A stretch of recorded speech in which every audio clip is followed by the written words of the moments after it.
Mes amis, bonjour. On me demande de parler du zodiaque. Je ne suis pas très fort en astrologie, je suis même zéro en astrologie. Mais bon, la Kabbale également s'occupe du zodiaque, évidemment, puisqu'on s'occupe des planètes, enfin des sphères invisibles autour des planètes. Bon, dans chaque être humain, le zodiaque est représenté. Moi, je suis Taureau, ascendant Lion. Signe chinois serpent, si ça peut vous intéresser. Donc Taureau, ascendant Lion, signe chinois serpent.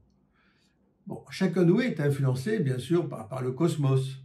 Impulsion, tendance, sentiment, avec plus ou moins de force, bien sûr, ou même affaibli. Exemple, vous êtes amoureux. Soit cet amour est dans votre cœur, sphère bénie de Tiferet, ou il est dans votre tête. Alors, dans votre tête, où le placer en Kabbale, ça je me le demande. Les Z pour la générosité, Géboura pour la justice et la rigueur. Parce que l'amour, il a toutes les nuances, toutes les teintes. Donc, en ce moment, vous êtes amoureux. Du moins, je vous le souhaite. Ou vous souhaitez être amoureux. Ou vous avez été amoureux. Cet amour réel, ou que vous avez vécu, que vous n'avez plus, ou que vous voulez vivre, le placez-vous dans votre cœur ou dans votre tête?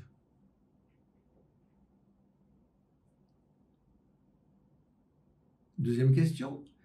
Est-il plus dans l'un que dans l'autre? Plus dans votre cœur que dans votre tête? Ou plus dans votre tête que dans votre cœur? Le résultat ne sera pas le même. S'il est plus dans le cœur, ça sera complètement différent que s'il est que dans la tête. Et s'il est dans la tête, c'est complètement différent que s'il était dans le cœur. Et là, on touche un point sensible, très intime de chaque être humain, incarné, désincarné.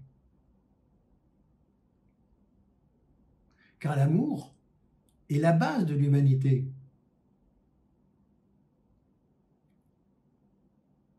Certaines religions, comme la religion juive, ne sont pas tendres du tout avec le célibataire. C'est un homme incomplet, ils disent. Et ils ont raison. Le complément de l'homme, c'est la femme. Mais la femme dans le cœur ou dans la tête?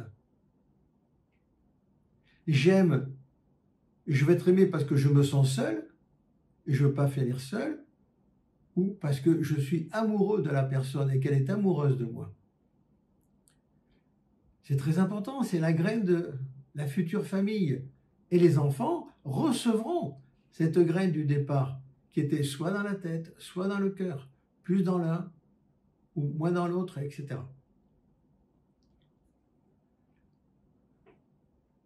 En général,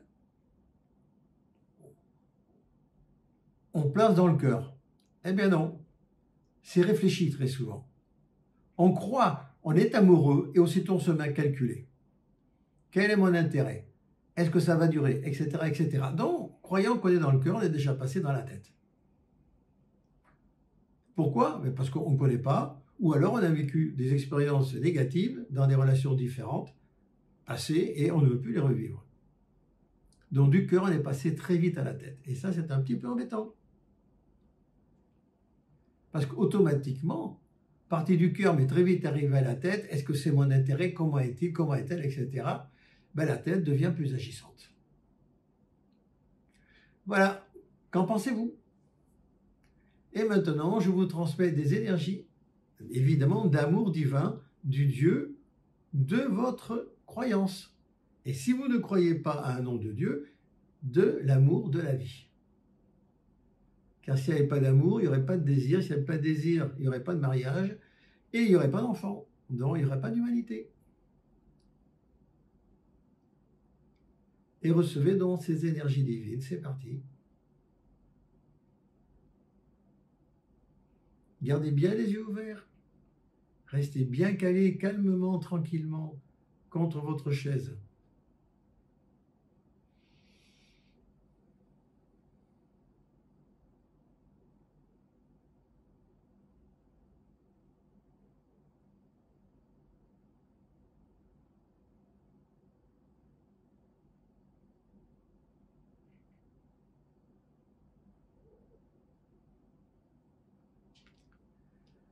Amen. Portez-vous bien et une bonne journée et j'attends vos prochaines questions. Au revoir.